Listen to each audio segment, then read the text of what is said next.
খেলাধুলো কবি দীপ মুখোপাধ্যায়। হাতছানি তার ক্রিকেট খেলায়, মশলা মাখা ম্যাচে।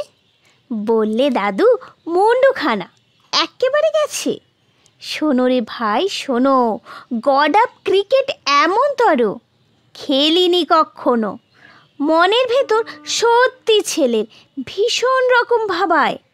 আসতে হবে শিরোনামেই, টেনিস কিংবা দাবায়। জানান দিলেন পিসে, দাও মনোযোগ সকাল বিকেল হাড় ভাঙা প্র্যাকটিসে। ফুটবল আর হকি খেলায় নাম না পেলে তবে কুস্তি কিংবা ভারোত্তোলন শিখতে তোমায় হবে।